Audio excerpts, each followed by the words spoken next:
They needed you. That is what the tablet says. Not metaphorically, not in the language of allegory or religious comfort. In plain Akkadian cuneiform, pressed into river clay somewhere between the Tigris and the Euphrates, roughly 3,700 years ago, a scribe recorded something that the civilization around him apparently accepted as fact, that the beings who created humanity did so because they could not continue without it. The tablet is housed today in the British Museum in London, catalogued as BM 78941. It is one of 3 clay tablets that together contain the Epic of Atrahasis, one of the oldest complete narratives ever recovered from the ancient world. The tablet itself measures approximately 25 centimetres in length. It is the colour of dry riverbank earth. The cuneiform impressions, still sharp in places, worn in others, the surface cracked along one edge where time has pressed into it. Holding it, or standing before the case where it rests under controlled lighting, you are looking at something that was pressed into wet clay during the reign of the Babylonian king Ammisaduqa, sometime in the 17th century BC. The scribe who made it signed his work with a colophon, a scribal note at the tablet's end, in the manner of the old Babylonian tradition. He knew what he was copying was important. He took care. The text he preserved opens with a declaration that scholars have been translating, debating, and carefully parsing for over a century. The opening lines, translated by Stephanie Daly in her 1989 work, Myths from Mesopotamia, read, "When the gods like men bore the work and suffered the toil of the gods was great, the work was heavy, the distress was much." Pause on that for a moment. Wherever you are tonight, whether you are lying in a quiet room, or sitting somewhere still, or drifting toward the edge of sleep, consider what this sentence is actually saying. It is not a creation story that begins with light, or void, or divine perfection. It begins with suffering. It begins with exhaustion. It begins with beings of enormous power who had apparently pushed themselves to the edge of what they could bear. And it begins there because that exhaustion is the reason humanity exists at all. This is the question this investigation is built around, and it is a question that the tablets themselves raise with a kind of quiet insistence that grows stranger the more closely you read them. The standard account, the one offered in most introductions to Mesopotamian mythology, is that the Anunnaki created humanity as a labour solution. The lesser gods were tired. They revolted. A human workforce was devised to take over. Case closed. But the texts do not stop there. And the question this script explores is, what if that was only the beginning of the answer? What if the Sumerian records, read across their full breadth, across creation epics, administrative hymns, flood narratives, descent myths, wisdom texts, and lamentation poems, preserve something more complex and more quietly started?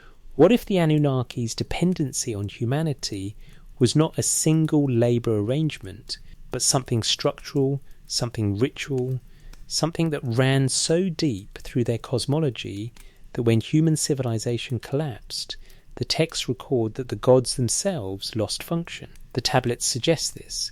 Not all of them, not all the time, and not always in ways that permit clean conclusions. But the pattern is there, running through more than a dozen independent textual sources across more than 1,000 years of Sumerian and Akkadian literary tradition. It is the kind of pattern that, once you begin to notice it, is difficult to stop noticing. So before you sleep tonight, let us go carefully through what the clay actually says. Drop a comment if you are still with us. Let us know where in the world you are listening from and what time it is where you are. There is something fitting about encountering these ancient questions from wherever you happen to be, in whatever quiet corner of the present moment you have found for yourself tonight. We begin, as the scribes did, with the world before humanity existed. Between the rivers, the world the Sumerians recorded. To understand what the Sumerian tablets say about humanity and the Anunnaki, It helps first to understand who was doing the writing and why that matters more than it might initially seem. The civilization we call Sumerian flourished in the southernmost region of Mesopotamia, the land between the Tigris and Euphrates rivers, in what is now the southern portion of modern Iraq. By the middle of the 4th millennium BC, roughly 6,000 years ago, communities along these rivers had developed something that had never existed before: cities. Not large villages, not seasonal encampments, but genuine urban centres with monumental architecture, complex administration, specialised craft production, and a ruling class capable of organising large-scale labour across wide geographic areas. The names of some of these cities have come down to us through the tablets: Eridu, Uruk, Nippur, Lagash, or Shuruppak. These are not legendary places in the sense of being fictional. Archaeologists have excavated them. Their foundations still exist beneath the desert surface. What distinguished Sumerian civilization most dramatically from everything that preceded it was not its cities, however, but its writing. Sometime around 3200 BC, the Sumerians developed cuneiform script, the wedge-shaped impressions made by pressing a cut reed stylus into soft clay. It began, as best scholars can determine, as a purely administrative technology. The earliest tablets from the city of Uruk are economic records, quantities of grain, numbers of livestock, lists of workers. The bureaucratic mind of a complex urban economy needed a reliable memory, and clay provided it. But within a few centuries, the scribal tradition had expanded far beyond accounting. By the time of the 3rd dynasty of Ur, around 2100 BC, and flowering fully during the Old Babylonian period that followed, Sumerian scribes were producing literary texts of extraordinary sophistication: hymns, laments, legal codes, wisdom literature, and the long narrative poems that are now classified as mythology. The city of Nippur, located roughly 150 kilometres southeast of modern Baghdad, became the intellectual and religious centre of this tradition. Excavations at Nippur by teams from the University of Pennsylvania beginning in 1889, work continued through multiple campaigns into the 20th century, unearthed tens of thousands of cuneiform tablets from what appears to have been a scribal school district associated with the Great Temple complex there. Many of the most significant Sumerian literary texts we possess today came from those Nippur excavations.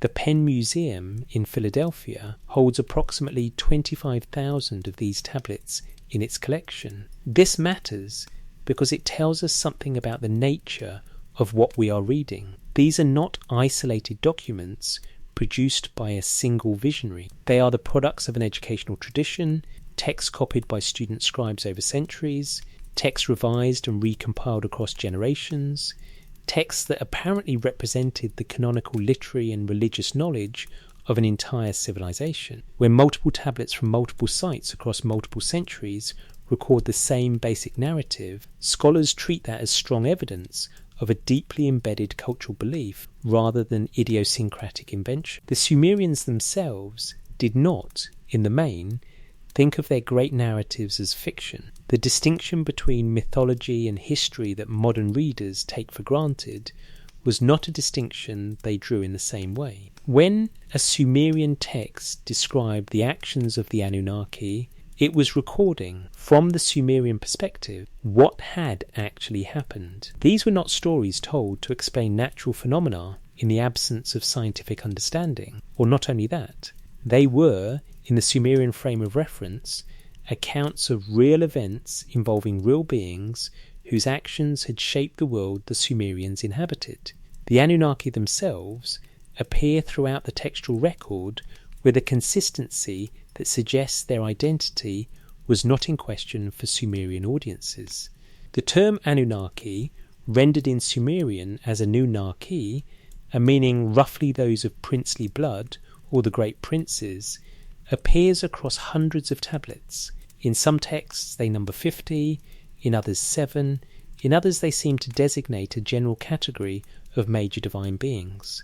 The scholarly consensus reflected in the work of Thorkild Jacobson, Samuel Noah Kramer, Stephanie Daly, and W.G. Lambert, among others, understands the Anunnaki as the great gods of the Sumerian and Babylonian pantheons, Anfev, Enlil of wind and vorm, and Enki/E of water and wisdom, forming the core triad, with a wider council of divine beings extending outward from this centre. What is unusual about the Sumerian presentation of these beings, compared to the divine figures of many other ancient traditions, is how consistently the texts portray them as having genuine needs. They grow tired, they argue, they go hungry when not properly fed, they panic, they disagree catastrophically about what to do. They can be manoeuvred by cleverness, swayed by appeals, or outmanoeuvred by a subordinate who moves faster than they expected. They are powerful, sometimes terrifyingly so, but they are not omnipotent, and they are not self-sufficient. That quality of divine need, divine dependence on something outside themselves, is the thread that runs through virtually every major Sumerian text, and it runs most clearly and most explicitly through the texts that deal with humanity's creation. The CBS 10673 tablet, currently held in the Penn Museum and excavated from Nippur, is one of the most significant of these. Dating to the 17th century BC and written in Sumerian, it deals in its preserved columns with the creation of humans, the establishment of kingship, and the Great Flood.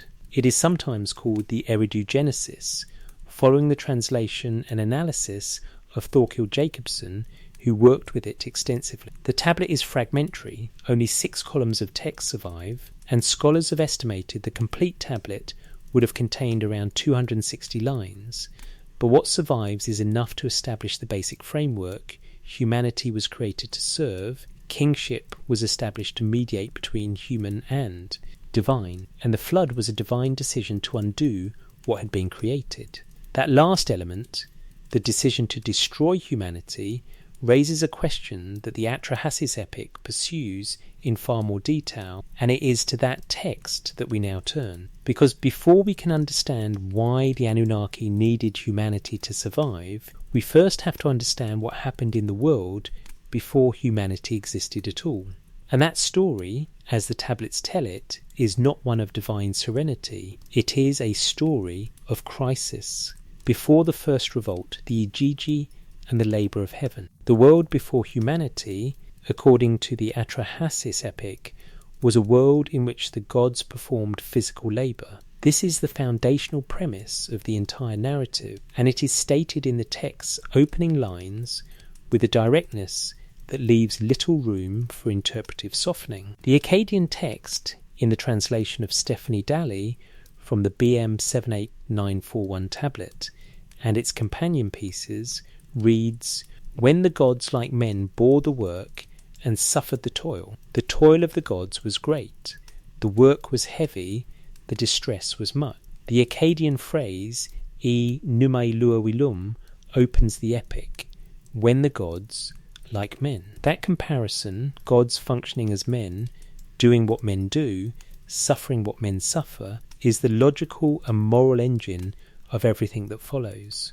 The work being performed was not abstract or ceremonial. The text specifies the lesser gods, referred to as the Igigi, were engaged in digging. They were cutting the beds of the great rivers. They were moving earth, hauling clay, performing the hydraulic labour that maintained the agricultural foundation of the world the Anunnaki ruled. The great Anunnaki, the senior gods, had assigned this work to the Igigi, the class of younger or lesser divine beings, and for an unspecified period of immense length. The text suggests something in the range of 3,600 years.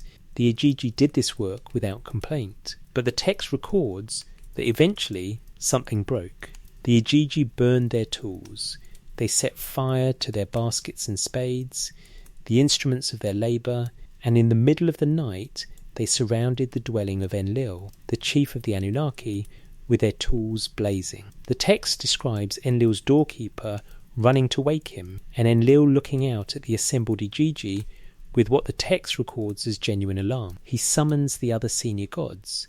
He does not know what to do. The scene is worth holding in mind. The Anunnaki, the most powerful beings in the Sumerian cosmological framework, are convening an emergency assembly because their workforce has revolted and they have no immediate solution. Enlil, the text records, is distressed. He suggests simply destroying the rebels. But the god Anu, Enlil's own father, the god of heaven, disagrees. He points out, according to the text, that the work the Igigi were complaining about was genuinely difficult, that their toil was genuinely heavy. The great Anu, god of the sky, validates the complaint. This moment in the text is one scholars have noted as philosophically significant.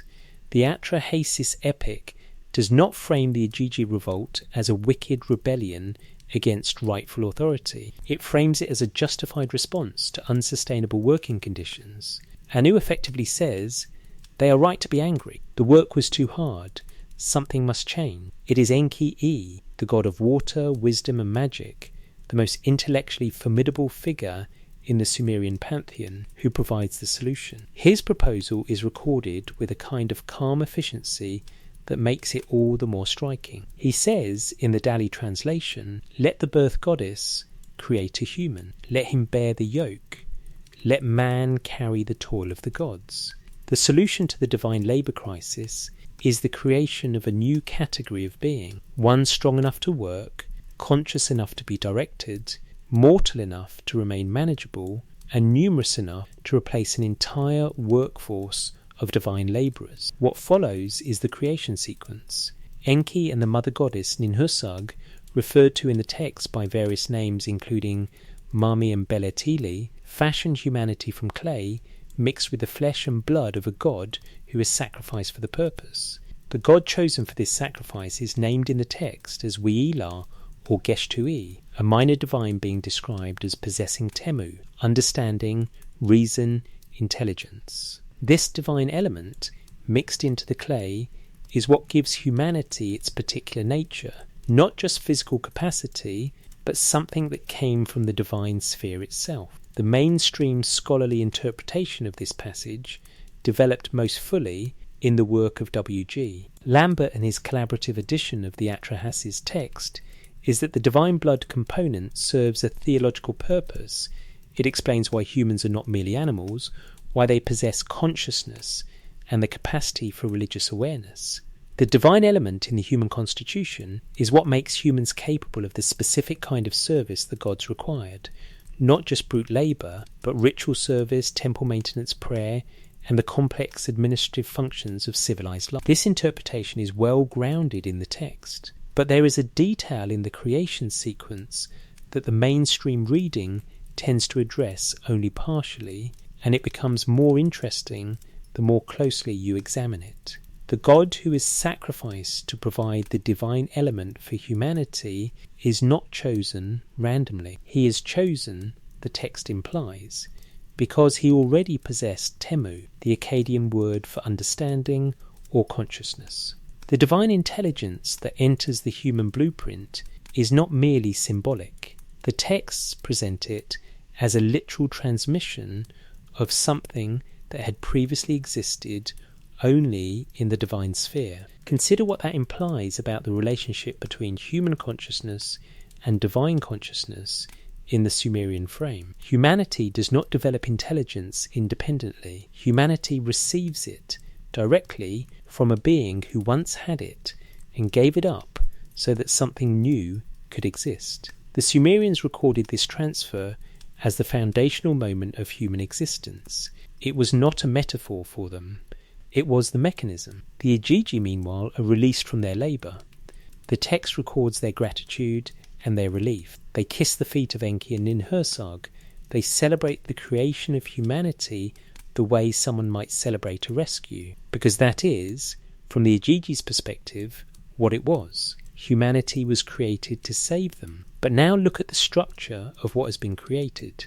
The Anunnaki had a problem. They needed labour performed that their divine workforce could no longer sustain. Their solution was to create a being that could perform that labour indefinitely, a being that would reproduce, that would not revolt in the same way, that would be embedded through its very biological constitution with a relationship to the divine. The system worked. Civilization developed. Cities were built.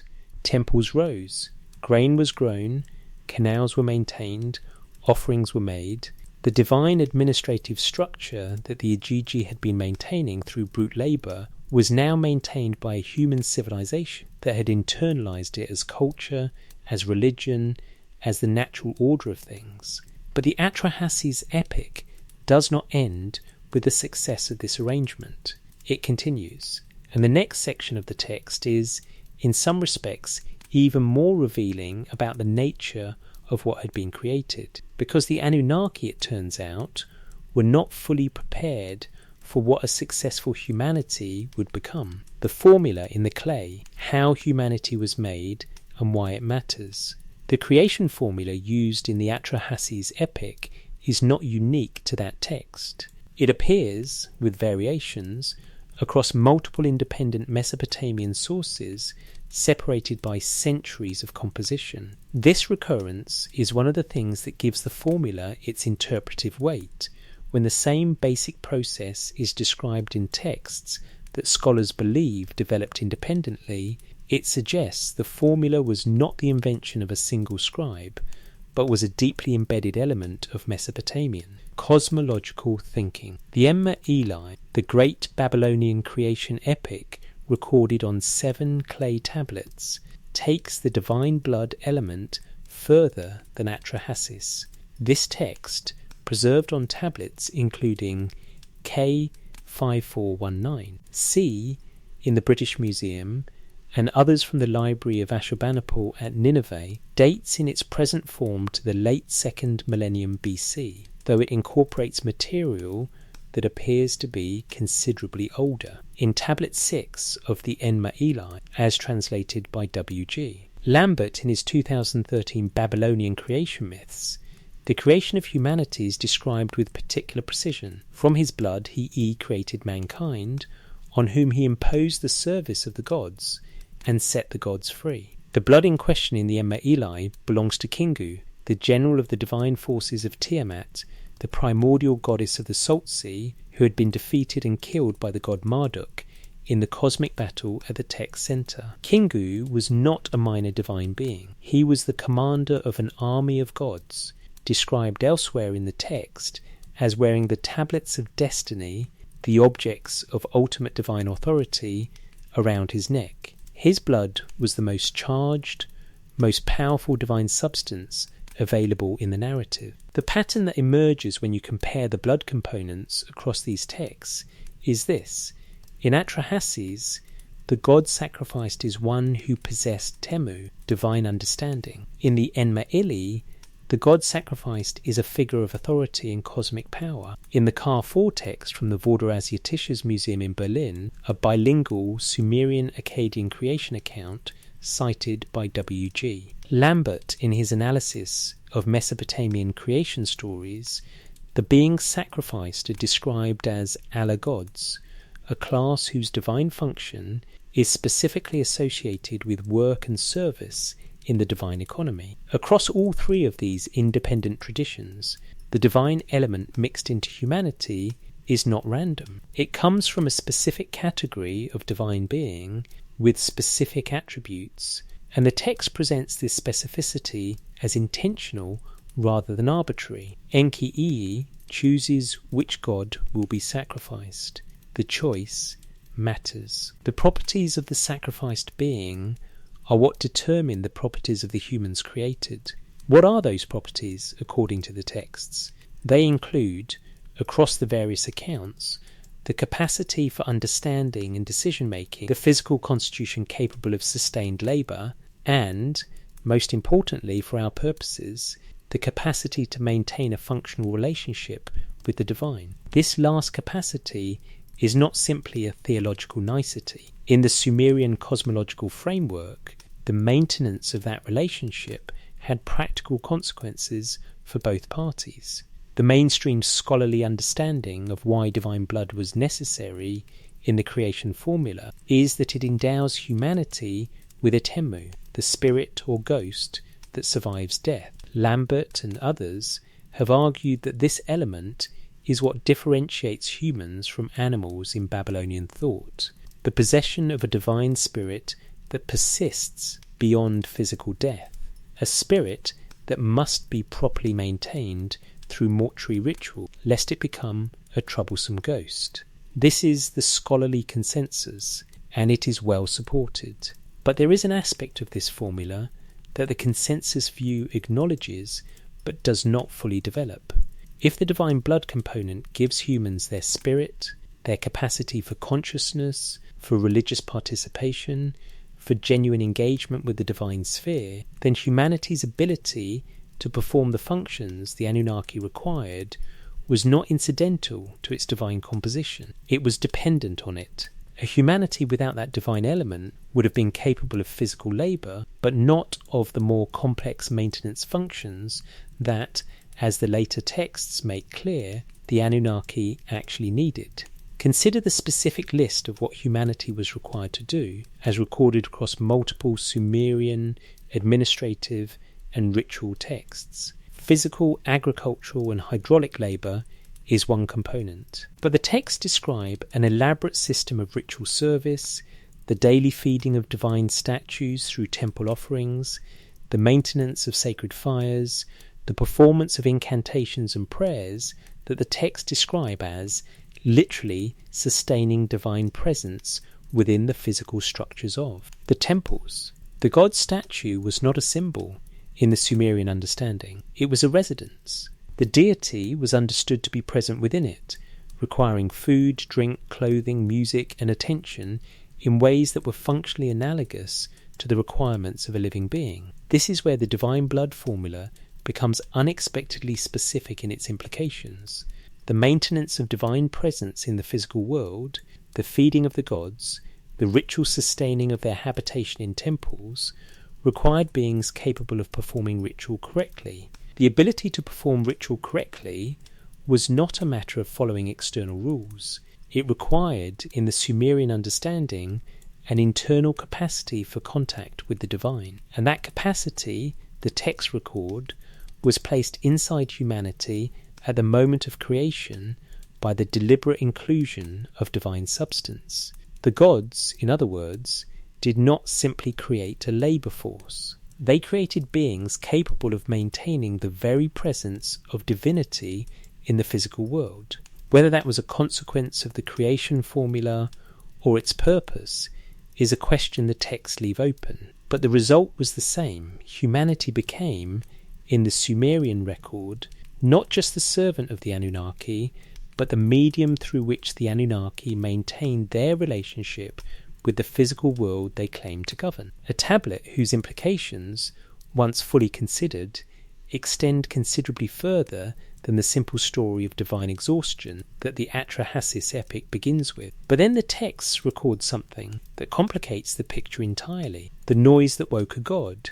Why the Anunnaki tried to undo their own creation. Within a generation of humanity's creation, according to the Atrahasis epic, the Anunnaki already had a new problem. Humanity had multiplied. And the text records that the god Enlil could not sleep. The word used in the Akkadian text for what disturbed him is rigmu, which can be translated as noise, but which carries a broader semantic range. It means clamour, tumult, the sound of a crowd, the din of populated civilization. The tablet records Enlil's complaint in terms that are almost domestic in their texture. The noise of humanity was keeping the god awake, and something had to be done. What follows in the Atrahasis epic is a series of divine interventions designed to reduce the human population, first plague, which Enki quietly neutralizes by advising humanity to pray to a specific deity, and thereby finds a workaround for Enlil's decree, then drought and famine, which Enki again neutralizes by similar means.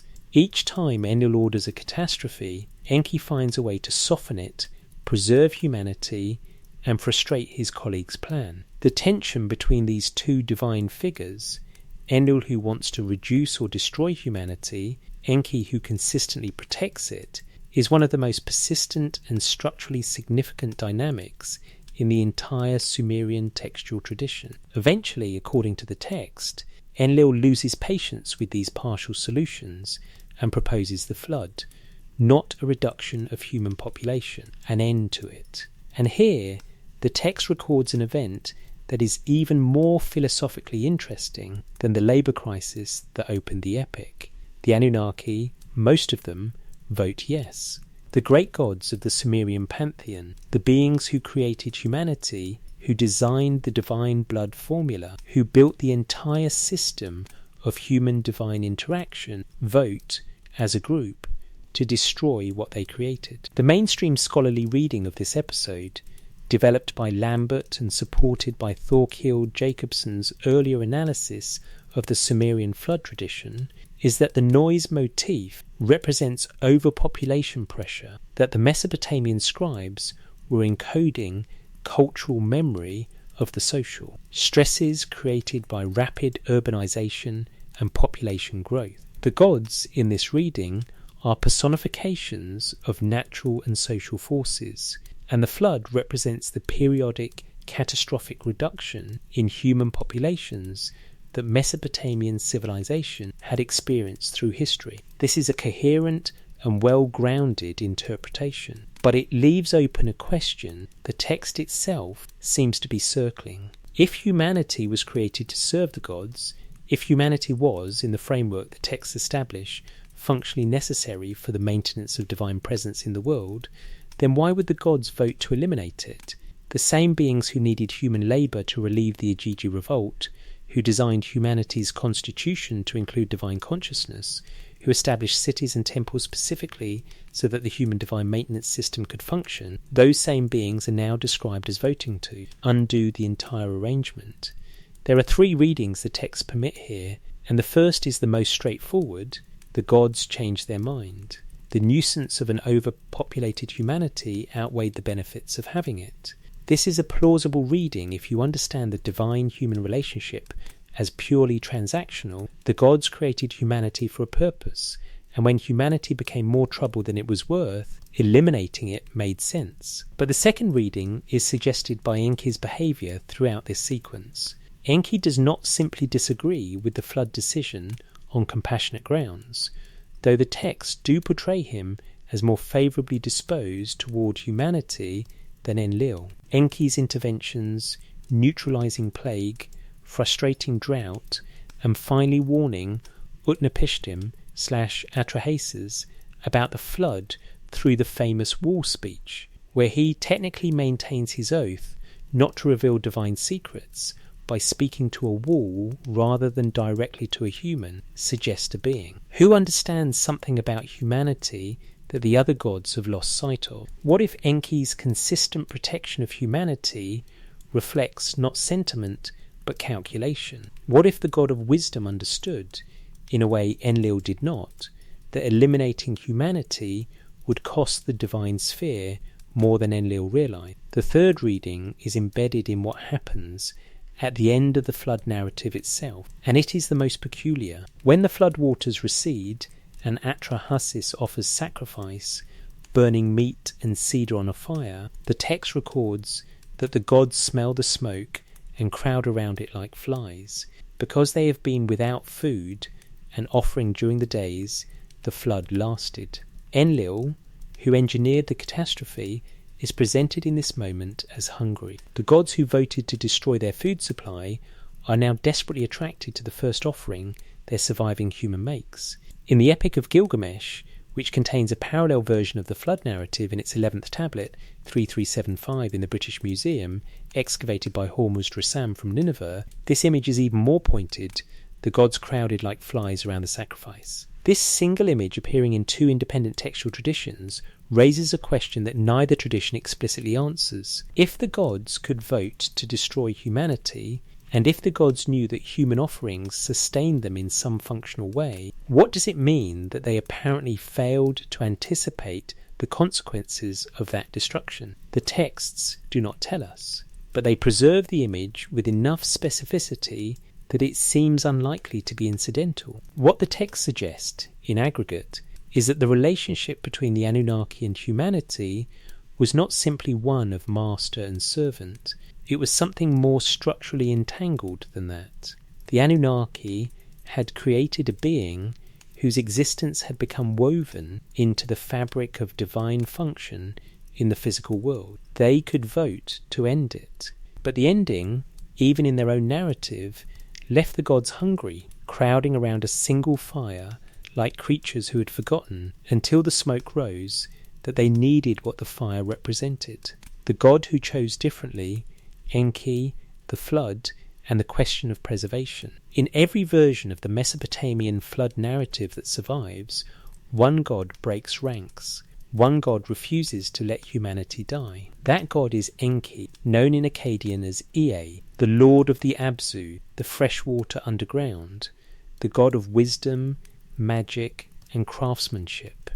His epithet across the Sumerian literary corpus is consistently some variation of Nudimud, the fashioner, the maker. He is the craftsman god, the god who knows how things work because he designed them. And in every version of the flood story, from the Atrahasis epic to the Gilgamesh tablet Shi to the older Sumerian flood narrative in CBS Tel 673, it is Enki who acts to preserve at least one human being, and through that human being, the entire continuation of humanity. The method Enki uses in the Gilgamesh version is famous and philosophically elegant.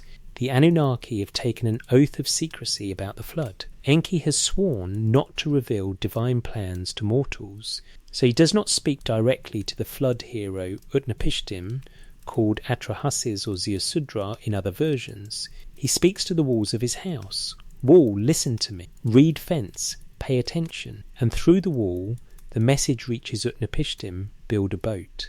The instruction is technically not a violation of his oath, because Enki did not speak to a human. The text presents this as a deliberate workaround. Enki found a loophole in the divine covenant in order to save what he was prohibited by oath from saving directly. This is a god who wanted to preserve humanity badly enough to engineer a legal fiction to do it. The mainstream scholarly interpretation of Enki's behaviour in the flood narratives is that he represents the principle of wisdom and civilization, and that his protection of humanity reflects the Mesopotamian theological conviction that wisdom and civilization are worth preserving. In Andrew George's authoritative 2003 translation and analysis of the Epic of Gilgamesh, Enki/E's actions are understood within a narrative framework that pits the destructive chaos of Enlil's flood against the ordered wisdom of Ea's preservation. Civilization survives because wisdom intervenes.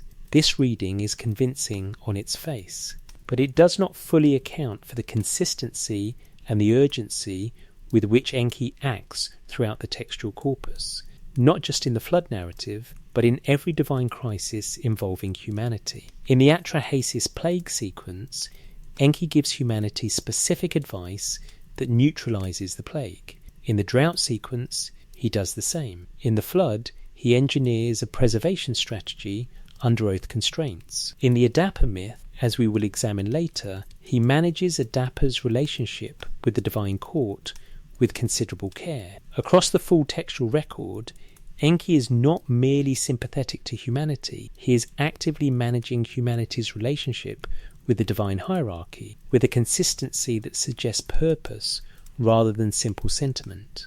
What purpose? The texts offer several partial answers.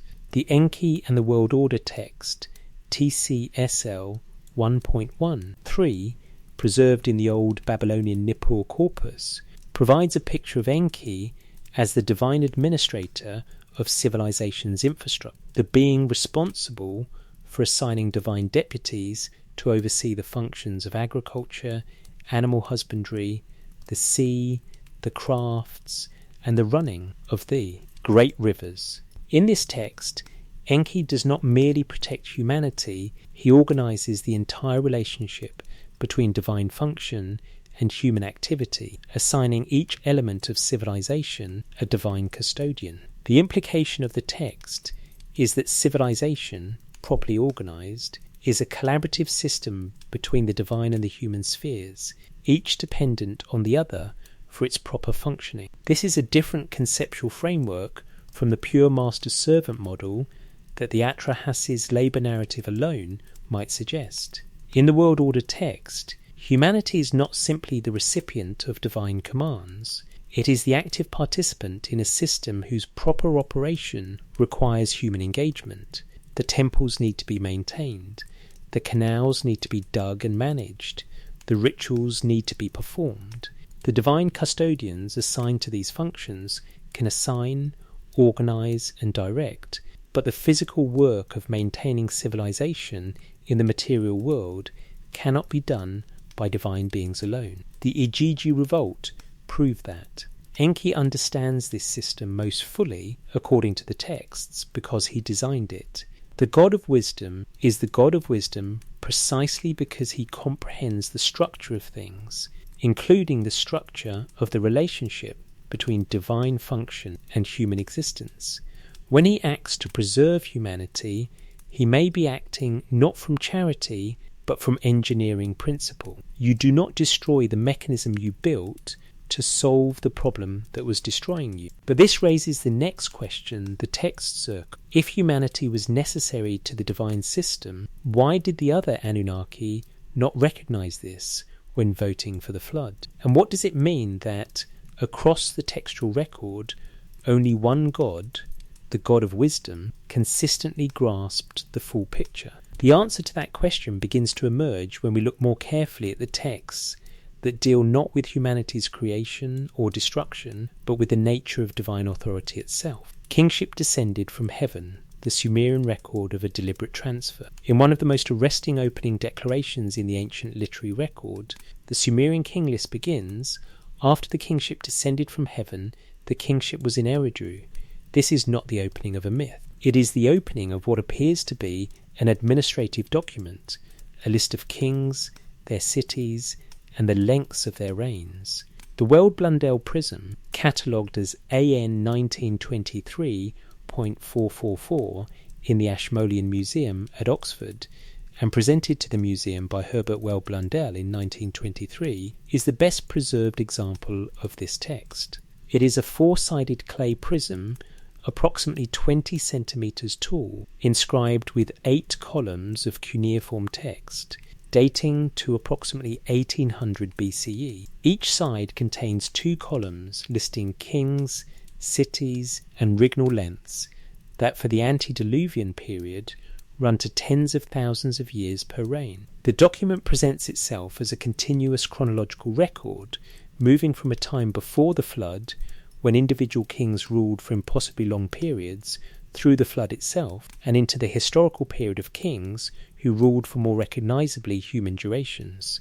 It is organised around the concept that kingship is a specific transferable capacity that originated outside the human sphere and was progressively established in a series of cities across Sumer. The phrase that recurs throughout is precise. Kingship descended from heaven. It did not develop. It was not invented. It arrived. Thorkild Jacobson, in his 1939 critical study of the Sumerian king list, understood the antediluvian portion as reflecting a mythological tradition about a pre-flood civilization of extreme antiquity. The impossibly long reigns in this section, individual kings ruling for periods like 28,800 or 36,000 years, led most subsequent scholars to treat the antediluvian king list as legendary rather than historical, while accepting the post-flood portions as increasingly grounded in verifiable historical data. But the conceptual framework the king list establishes, that political authority in the human sphere is a delegated form of divine authority transferred from heaven to earth and instantiated in specific cities at specific moments, is not treated in the text as mythology. It is treated as administrative fact. The same framework operates throughout the period we can historically verify, not just in the legendary antediluvian section. Kings in historical Sumer regularly describe their authority as a gift of Enlil, a trust from the gods, something that could be taken away and given to another city if the divine council decided it was warranted. This has a specific implication for the question of divine dependency on humanity. If kingship, political authority, the organisational capacity of civilization, is divine in origin but human in execution. Then the Anunnaki had established a system in which the human sphere was responsible for maintaining the divine administrative order in the material world.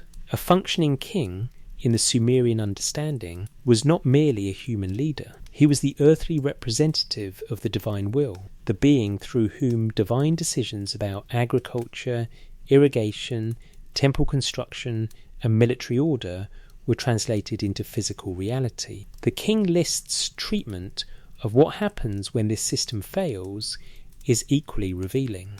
After the flood, the text records, the flood swept over. After the flood swept over, when the kingship had been lowered from heaven, the kingship was in Kish. The phrasing is remarkable. Kingship was lowered from heaven again, reinstalled, re-established, redescended, after the catastrophe that had apparently swept it away. The divine institution had to be retransferred to the human sphere, because the human sphere capable of receiving it had nearly been destroyed. Consider the logic this implies. The Anunnaki voted for the flood. The flood nearly destroyed humanity. After the flood, the Anunnaki re-established kingship, re-delegated divine authority to the human sphere, which means that either the Anunnaki wanted all along to re-establish the human administrative system after the flood, in which case the flood was a reset, not an ending, or they re-established it because they discovered after the flood that they needed to, that the system of governance they had created required a human component to function. Neither reading is openly stated in the king list. The text is, as administrative texts tend to be, concise on matters of motivation, but the sequence it records, creation of the human divine administrative system, near destruction of it, re-establishment of it from above, is consistent across every strand of the Sumerian textual tradition. The gods, according to their own records, rebuilt what they almost destroyed, and the records do not explain why, except by implication, they needed it. The tablets of what must endure, the me and the transfer of civilization's blueprint. There is a concept at the heart of Sumerian civilization that does not translate easily into modern categories. The Sumerians called it the me, a word that scholars variously render as divine decrees, divine laws, divine powers, or the constituent elements of civilization. The me were not merely abstract principles. They were specific and innumerable. The text that catalogue them lists things as varied as kingship, priesthood, descent into the underworld, the craft of the scribe, the musical arts, the craft of the metalworker, the art of lament, the ability to make a decision, the performance of religious rites, the office of the shepherd. The me were understood as the foundational building blocks of organised human life. What is crucial for our purposes is how the me were understood to work. They were not ideas or traditions that humans developed over time. They were divine properties, objects or forces that existed in the divine sphere and were transmitted to humanity through specific divine acts.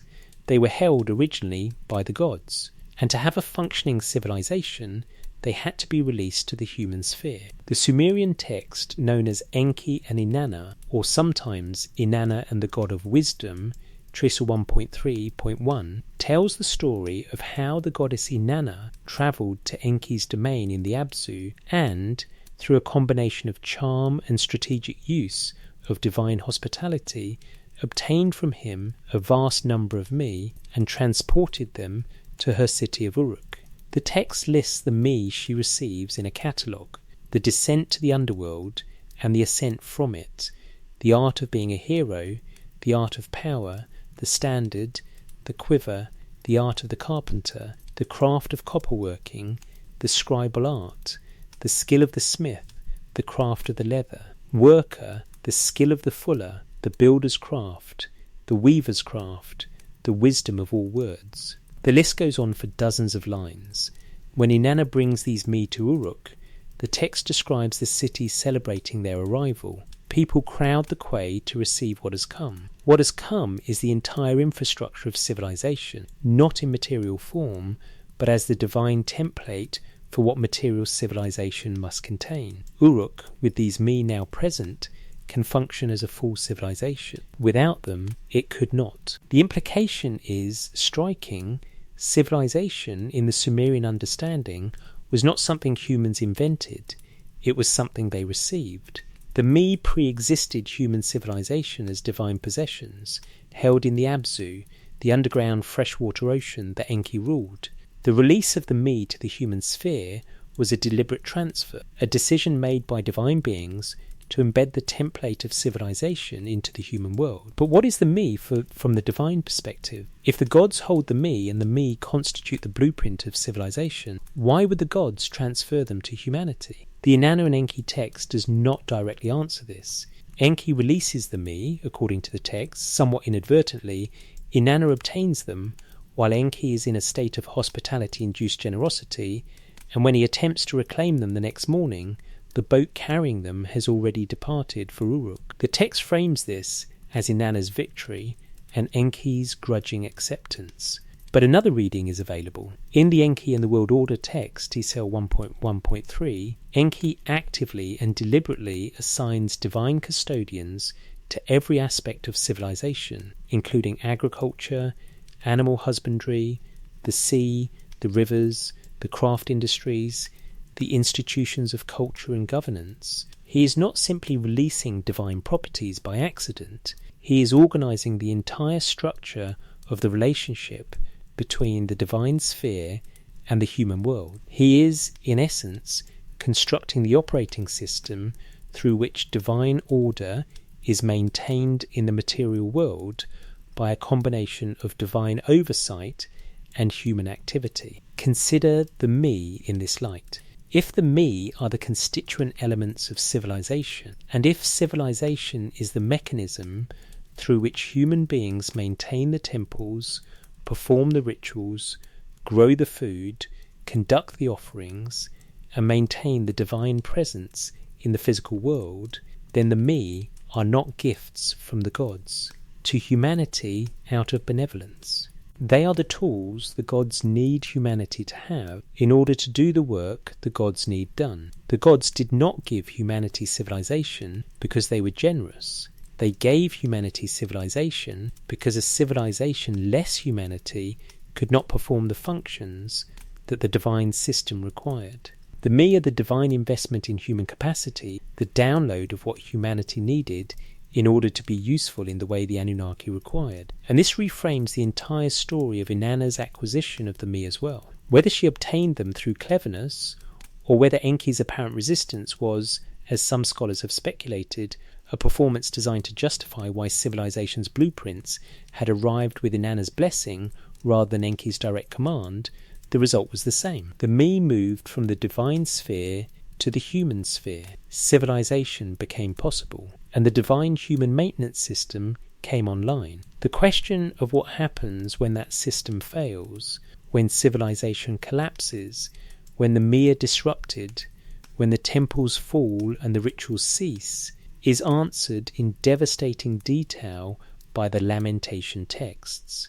But before we reach those, there is one more strand of the dependency relationship to examine, the strand that does not deal with labour or administration or civilization, but with death. What the underworld demanded, Inanna, Ereshkigal, and the divine need for a human substitute. The story of Inanna's descent to the underworld is one of the most complex and most carefully structured narratives in the Sumerian literary corpus.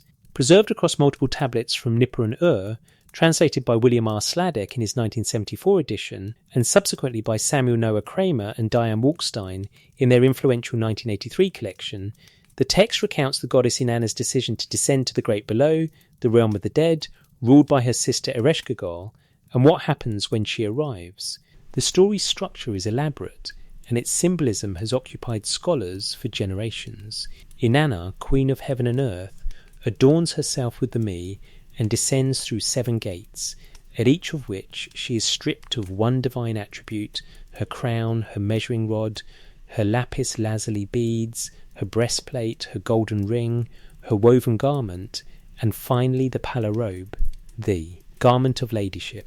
With each removal, she loses a dimension of her divine power. When she stands before Ereshkigal at the end of the descent, she has been stripped of everything that defined her divinity and stands naked and without power. Ereshkigal looks at her and kills her. The text records this with a flat directness. Ereshkigal fastened on Inanna the eye of death. She spoke against her the word of wrath. She uttered against her the cry of guilt. The sick woman was turned into a corpse. The corpse was hung from a hook on the wall. For 3 days and 3 nights, Inanna hangs dead in the underworld. What follows is a rescue effort by Enki, who creates 2 small beings from the dirt under his fingernail and sends them to Ereshkigal with instructions to offer her sympathy for her pain, and, when she offers them a reward, to ask for Inanna's corpse and the food of life and the water of life to revive her. The plan works. Inanna is revived. But here is where the text becomes most relevant to our investigation. The law of the underworld, the text makes explicit, is absolute. No one ascends from the underworld unmarked. If Inanna is to ascend from the underworld, she must provide a substitute in her place. The Gala, the demons of the underworld, accompany Inanna back to the surface to collect her substitute. They cannot be bribed, reasoned with, or appealed to. The law of exchange is inviolable. 1 life for 1 life. Inanna's substitute is ultimately her husband Dumuzi, a mortal king, or a divine shepherd, depending on the text layer, who had not mourned her during her absence. The text records Inanna's choice of Dumuzi with a moment of cold divine fury. She fixes the eye of death upon him. He is taken to the underworld.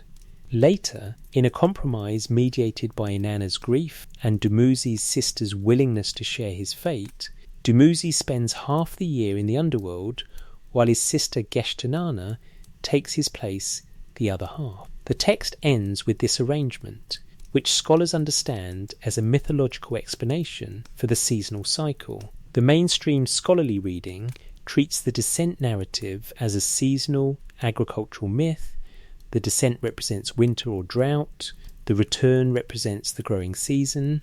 Dumuzi's alternating presence in the underworld accounts for the periods of agricultural dormancy. This is a coherent and well-supported interpretation. But there is a structural element of the text that this reading does not fully address. The law of the underworld requires a substitute.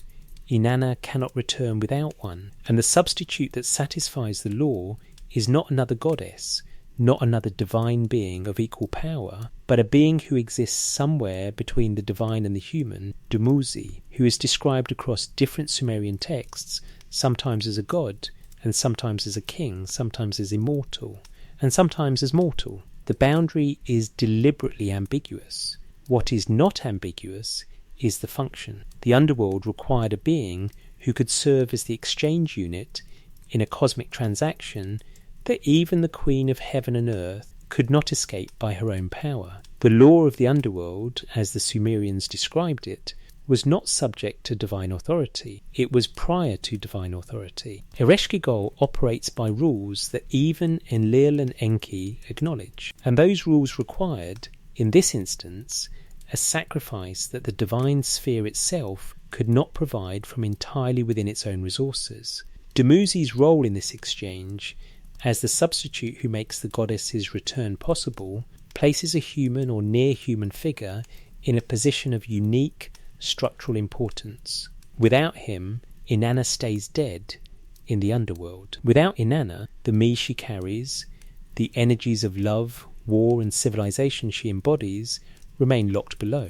The cosmic consequence of the underworld claiming her is not just a personal tragedy. The text describes, in the lead-up to Inanna's rescue, that during the 3 days of her death, all sexual activity ceased on Earth, all animals stopped mating, all plants stopped growing. The underworld's claim on Inanna threatened the continuation of life itself, and the mechanism that released that claim was a human substitute. Consider what this implies about the structural position of human beings in the Sumerian cosmological framework. They were not merely servants performing labour. They were, in at least one strand of the textual tradition, the only beings capable of satisfying certain cosmic laws that constrained even the most powerful of the divine figures.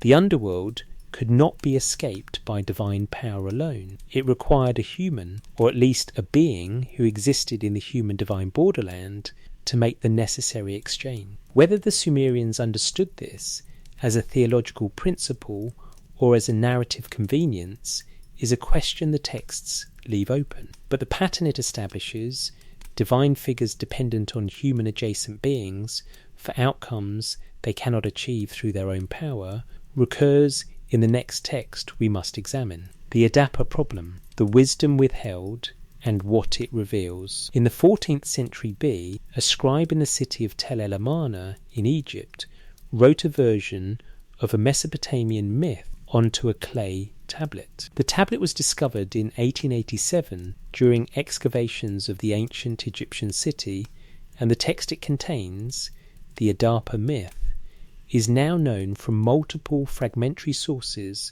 across several sites, including fragments at the British Museum and, in its longest early version, the Amarna tablet itself. The story the Adapa myth tells is, on its surface, a straightforward account of how humanity lost its chance at immortality through a misunderstanding. But the closer you read it, the more the story resists that simple framing. Adapa is the first of the Apkallu, the seven sages, the culture heroes, who in Sumerian and Babylonian tradition were sent before the flood to teach civilization's arts to humanity. He was created by Enki-E, the god of wisdom, and described in the text as wise beyond other mortals, equipped with an understanding so broad that he had been given dominion over the sea. One day, while fishing, a storm wind, the south wind, capsizes his boat. In anger, Adapa curses the south wind and, the text records, breaks its wing. The south wind goes silent over the land. Anu, god of heaven, notices the silence. He summons Adapa to explain himself. Before Adapa ascends to heaven, Enki gives him specific instructions.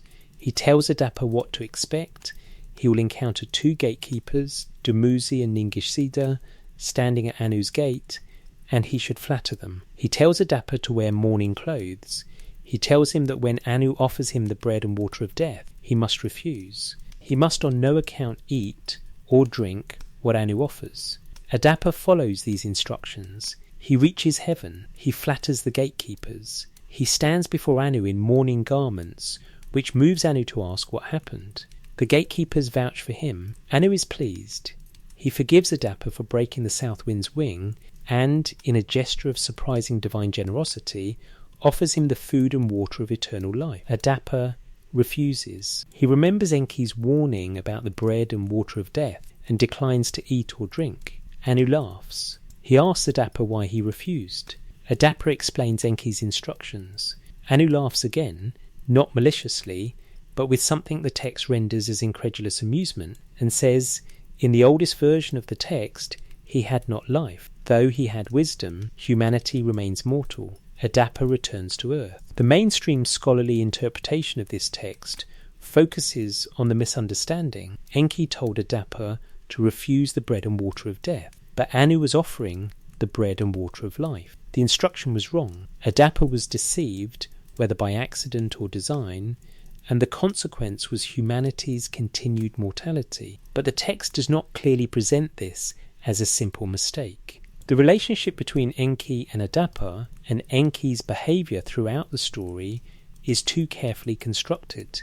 Enki is the god of wisdom. He is the being who designed humanity's constitution in the first place. He is also, the Adapa text makes clear, in direct communication with heaven, he knows what Anu will offer, because the text implies he understands how the divine core operates. The idea that Enki accidentally gave Adapa wrong information that just happened to keep humanity mortal, strains the text's internal logic. Some scholars, including Benjamin Foster in his analysis of the Adapa myth, have noted the possibility that Enki deliberately withheld immortality from Adapa, and therefore from humanity, with full knowledge of what he was doing. The reasons such a deliberate withholding might serve are not stated in the text, but the World History Encyclopedia's summary of the myth notes that scholars remain divided on whether Enki's instructions represent a mistake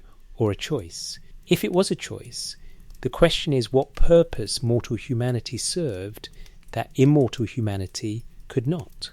The texts offer one quiet, consistent answer: mortal beings die, and their deaths create a continuous cycle of generation, new humans being born, new souls entering the world, new ritual participants available to the system. Immortal humans would eventually create exactly the problem that the Atrahasis narrative describes: too many beings, too much noise, an unsustainable accumulation of conscious life in the physical world. Enki, in this reading, maintained human mortality not despite caring about humanity, but because of understanding what the system required. A mortal humanity perpetually renewing itself was, in the Sumerian cosmological frame, more useful and more stable than an immortal humanity accumulating without limit. Whether Enki intended this or stumbled into it, the result was the same. Humanity was kept precisely at the threshold between the divine and the mortal, wise enough to serve the divine functions that the system required, mortal enough to remain finite and renewable, equipped with the divine element in their constitution that made ritual contact possible, but denied the immortality that would have made them indistinguishable from the divine beings they served. Adapa stands in the Sumerian record as the first human sage, the first being whose wisdom came close enough to the divine sphere that heaven itself summoned him, and he returned from heaven without immortality, by design or by accident, as a mortal wise man. The Sumerians preserved this story for thousands of years. They found something true in it, true enough to copy onto clay and carry across generations. The truth they found may be this: that the threshold between human and divine was precisely calibrated, and that someone or something had calibrated it deliberately. The hoe and the temple, humanity as the structural support of divine existence. There is a short Sumerian text, known variously as the Song of the Hoe or the Hymn to the Pickaxe, preserved in the Nippur scribal curriculum of the Old Babylonian period and catalogued within the electronic text, Corpus of Sumerian Literature, as ECSL 5.5.4. It is not one of the great epic narratives of the tradition. It is, by comparison, modest in scope, a praise hymn for an agricultural tool. But the theological framework it establishes in its opening lines is one of the clearest statements in the entire Sumerian corpus of the specific role humanity was created to fill. The text describes how Enlil, the great lord of wind and storm, the chief of the divine council, separated heaven from earth at the beginning of cosmic time. Having separated them, he looked at the join between the two realms, the place where the earth met the heavens, and perceived that humanity had not yet been brought forth. The Met Museum essay on Mesopotamian creation myths notes that in this myth, Enlil is described as the deity who separated heavens and earth and creates humankind. Using the hoe as his instrument, Enlil broke open the surface of the earth and planted the first humans in it like seeds. Humanity, in this version, sprouted from the earth at Enlil's instigation, like the grain that would later be their primary task to cultivate. The text goes on to praise the hoe as the instrument through which civilization's agricultural foundation was established. The same tool used to break the earth at creation was the same tool human farmers would use to maintain the agricultural system that fed the temples and thereby maintained the divine presence in the world. The circle is closed in the text with a neatness that feels deliberate. The instrument of humanity's creation from the earth is the instrument of the earth's continuous cultivation. The same act, repeated infinitely across human time. What the Song of the Hoe illuminates about the divine-human dependency relationship is the structural character of what humanity was designed to do. It was not enough, in the Sumerian understanding, for humans to simply exist and perform labour. They were created specifically to maintain the connection between heaven and earth at the point where those two realms met, in the physical world, in the cities, in the temples, where divine presence was housed and maintained through human ritual activity. The Sumerian temple economy, as scholars including Elio Oppenheim have analysed it in his foundational work Ancient Mesopotamia, was not a symbolic system. It was a functioning economic and ritual infrastructure. The great temples of Sumerian cities, the Temple of Enlil at Nippur, the Temple of Nana at Ur, the Temple of Inanna at Uruk, were not places where humans gathered to express symbolic devotion to absent divine powers.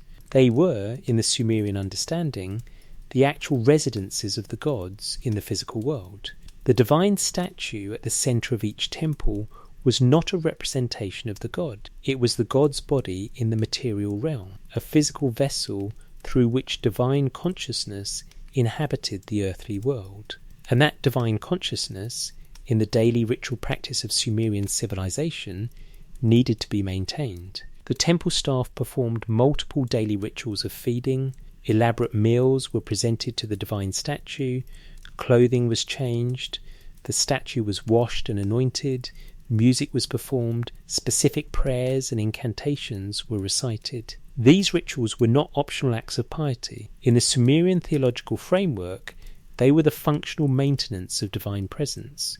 Without them, the god could withdraw. And the consequences of divine withdrawal, as the lamentation texts make devastatingly clear, were catastrophic for both humans and gods. The Kiss-Kanu rituals, the daily feeding rites, are described in Adapa-related texts as among the specific functions of the first sage. He bakes the daily bread and gathers the fish to feed the temple priests.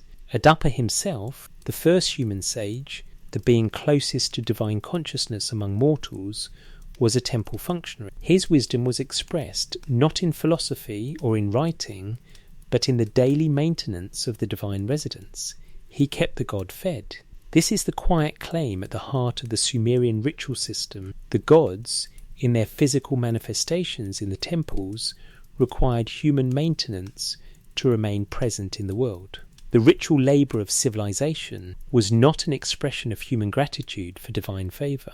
It was an operational necessity, the ongoing work of keeping the divine system functioning in the material realm, which means that if the humans stopped, if the rituals ceased, if the temples were abandoned, if the daily offerings were interrupted, something would happen not just to human civilization, but to the gods themselves. The texts that describe what happens when this system fails are the most haunting in the entire Sumerian corpus. When the gods fell silent, the lament texts, and what happens when humanity fails. The third dynasty of Ur, known to historians as the Ur III period, was the last great flowering of native Sumerian political power. Under the kings Ur-Nammu and his son Shulgi, the city of Ur in the late 3rd millennium BC controlled a vast administrative empire stretching across southern Mesopotamia, organised with a bureaucratic precision that has left tens of thousands of administrative tablets in its wake. The Ur III period was, by any measure, one of the most sophisticated political achievements of the ancient world. It ended around 2000 BC when Ur was sacked by the Elamites from the east and simultaneously pressured by the Amorites from the west. The city was destroyed. The temples were burned. The divine statues were taken as war spoils. The Sumerian scribal tradition, which had flourished for centuries in the city's schools and temple libraries, was shattered. What the Sumerian scribes wrote in the aftermath of this catastrophe is unlike almost anything else in the ancient literary record.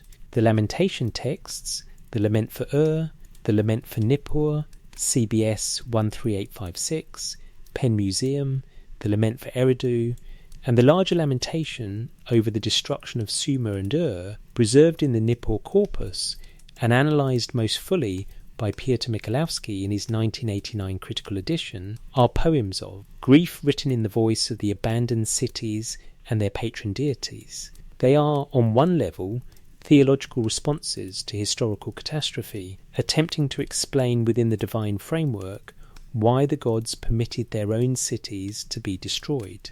But the picture these texts paint of what happened to the gods when their cities fell is not what you might expect from a system in which the divine beings were the supreme authorities. The lamentation texts do not describe the gods withdrawing their presence because they were angry at human failure or chose to permit punishment. They describe the gods being compelled to leave. They describe the gods weeping. They describe the gods as powerless to protect their own houses.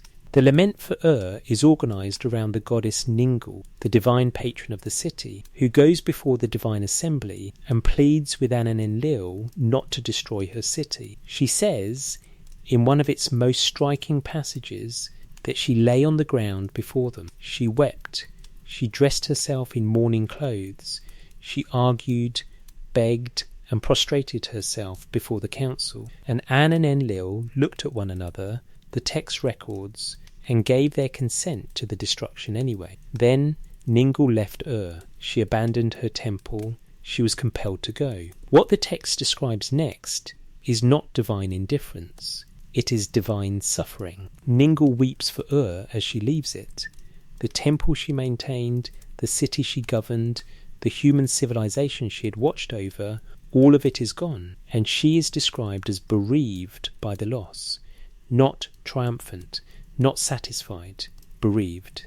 The parallel text, the lamentation over the destruction of Sumer, and Michałowski's edition, extends this picture across multiple cities simultaneously. God after god leaves their temple as the conquering forces move through the land. The text describes the divine statues being carried away, and it frames this not as symbols being relocated, but as the gods themselves being taken captive. The presence of the divine in the physical world, maintained for centuries through human ritual labour, was being ended not by divine choice, but by the collapse of the human system that had supported it. Consider the theological structure this implies. If the divine presence in the Sumerian city was maintained by human ritual, if the daily feeding, the prayers, the temple maintenance were the operational mechanisms through which divine consciousness was anchored in the physical world, then the destruction of the human city did not just remove the servants.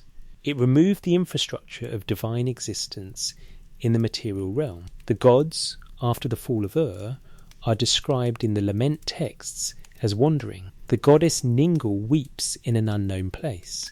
Nana, the moon god of is described as displaced. The great temple of Enlil at Nippur stands empty, its rituals unperformed, its daily offerings unmade.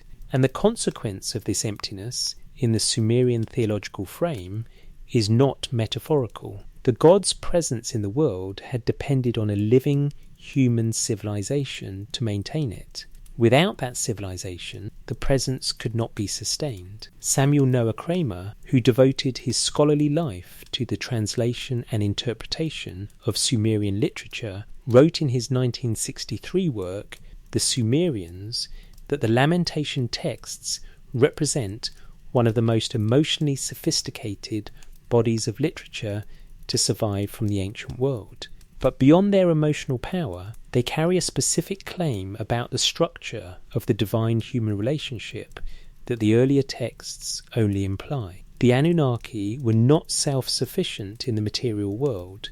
They depended on human civilization to maintain their presence in it. When that civilization was destroyed, the gods did not remain in their temples, impervious. They left, or were compelled to leave, and the records describe their departure with all the markers of loss rather than withdrawal. The divine, in the Sumerian frame, needed humanity not just as a workforce, it needed humanity as the medium through which divine existence in the physical world was sustained and maintained. Without the daily bread, the morning prayer, the burning incense, the maintained temple, the performed incantation, the gods' connection to the earth grew thin, and when it broke entirely, the gods were as displaced as the people they had left behind. This is perhaps the most quietly startling claim in the entire Sumerian textual tradition, and it is preserved not in one tablet, not in one tradition, but across the entire body of lamentation literature that Sumerian civilization produced at the moment of its greatest catastrophe. When the temples fell silent, something happened to the gods. 3 reddings of the same clay, what the evidence allows us to consider. We have now passed through 12 independent bodies of evidence, tablets, epics, hymns, and lamentation poems, spanning more than 1,000 years of Sumerian and Akkadian literary tradition. Before we consider what this pattern might mean, it is worth pausing to acknowledge what it is that we actually have. We have a creation myth, the Atrahasis epic BM 78941, that states explicitly the gods created humanity because of a crisis they could not solve within their own resources. We have a parallel creation tradition, the Enma Eli, with its Kingu blood formula that states explicitly humanity was created to set the gods free from labour they could not sustainably perform. We have the Eridu Genesis CBS 1673 establishing the framework of kingship as divinely instituted and humanly maintained.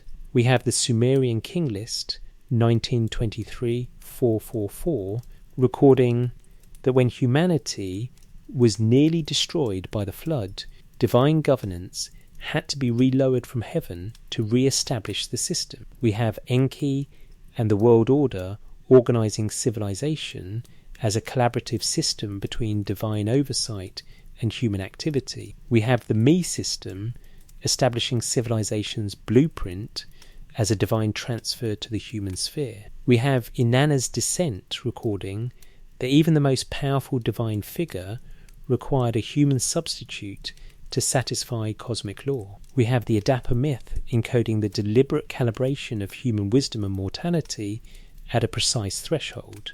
We have the Song of the Ho and the temple ritual tradition recording humanity as the operational maintenance system for divine presence in the physical world. We have the lament texts recording the consequences of human civilization's collapse as a catastrophe not only for humans, but for the gods themselves. The question is what to make of this body of evidence taken as a whole. There are 3 frameworks through which scholars and thoughtful readers have approached this material, and all 3 deserve fair representation. The first framework is the mythological symbolic reading. In this view, the Sumerian texts are sophisticated literary and theological productions that use divine figures as personifications of natural forces, social structures, and psychological realities. The Anunnaki's dependency on humanity reflects the human experience of belonging to a system larger than oneself, of being necessary to forces one does not fully understand. The labour crisis is a myth about the transition from hunter-gatherer subsistence to agricultural civilization. The flood is a myth about historical floods in Mesopotamia. The divine dependency on temple offerings is a theological framing of the psychological reality that communities need shared rituals to maintain social cohesion. In this reading, the texts are profoundly meaningful as human cultural productions, but they describe human realities in divine language, not divine realities in historical language. This is the reading most comfortable for modern academic scholarship, and it has genuine strengths. The Sumerian textual corpus is sophisticated enough to support complex symbolic readings. Thorkild Jacobson's approach, which he called mythopoetic, understood Sumerian mythology as a kind of philosophy expressed through narrative and personification. Within this framework, asking whether the Anunnaki literally needed humanity is a category error, the question is what human needs and human realities the texts encode. The second framework is the encoded wisdom reading. In this view, the Sumerian texts preserve genuine philosophical and spiritual insights about the relationship between consciousness, civilization, and cosmic order, but they encode these insights in narrative form because that was the available mode of transmission. The Anunnaki's dependency on humanity reflects a genuine truth about consciousness and its relationship to the physical world. a truth that the Sumerian sages understood and preserved, but in the only form they had, myth. The me, the divine blood in humanity's constitution, the maintenance of divine presence through ritual, these are all records of real spiritual mechanics, but understood from a perspective that did not have modern categories available for their expression. This reading is increasingly present in serious philosophical engagement with ancient texts, including work by scholars such as Jean Botreau and others who have argued that Mesopotamian religious thought was far more sophisticated than earlier generations acknowledged. It takes the text seriously as theology rather than merely as folklore. The third framework is the historical documentation reading. In this view, the Sumerian texts preserve, whether through continuous oral tradition, cultural memory, or records of actual events, a genuine historical account of something that happened. The Anunnaki were real beings. Their dependency on humanity was a real condition. The creation, the labour arrangements, the flood, the re-establishment of civilization, the specific calibration of human consciousness, all of this happened in some form, and the texts are the Sumerian civilization's attempt to record it in the conceptual vocabulary available to them. This reading is the most controversial in academic circles, though it has serious proponents. The challenge is that it requires accepting as literal what most scholars read as mythological, and it opens questions about the nature of the Anunnaki that the texts themselves never fully resolve. The Sumerian records do not explain where the Anunnaki came from, what they were made of, or what their ultimate nature was. They simply describe what these beings did and what happened in the world as a result. All three readings share one common feature. They take the textual record seriously as a meaningful document of something real, whether psychological, spiritual, or historical. And all three, if pursued honestly, arrive at the same structural conclusion. The Sumerian records, across every text we've examined, preserve a consistent and coherent account of a relationship in which the divine and the human were mutually dependent in ways that went far deeper than a simple work arrangement. The gods needed something from humanity that they could not manufacture themselves, could not maintain without human participation, and could not sustain in the physical world without the ongoing cooperation of a living human civilization. The strongest objection to all three readings, and it deserves acknowledgement, is the problem of self-serving theology. If a civilization creates a religious system, that system will naturally position the civilization as cosmically necessary. The Sumerians needed to believe their cities and temples were important. Of course, their theology reflected that belief. The divine dependency on human ritual maintenance may be nothing more than a sophisticated theological validation of the priestly class's importance, a narrative construction that gave the temple economy a divine mandate. This objection has force. It cannot be dismissed. The sociology of religious knowledge is real, and it is reasonable to note that a priestly class would have strong incentives to produce theology that made the priestly class indispensable. But the objection does not fully account for the aspects of the textual tradition that cut against self-serving narratives.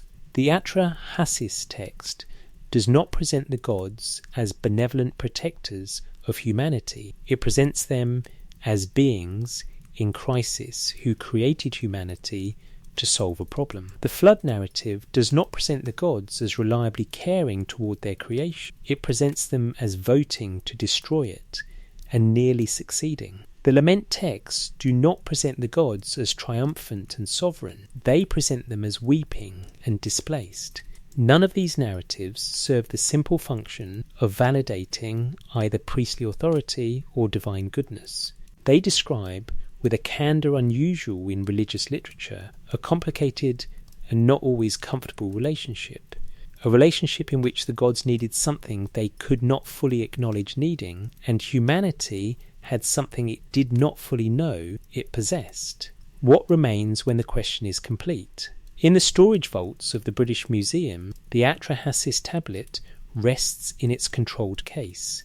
25 centimetres of fired clay. Cuneiform, pressed by a hand that has been dust for 3,500 years.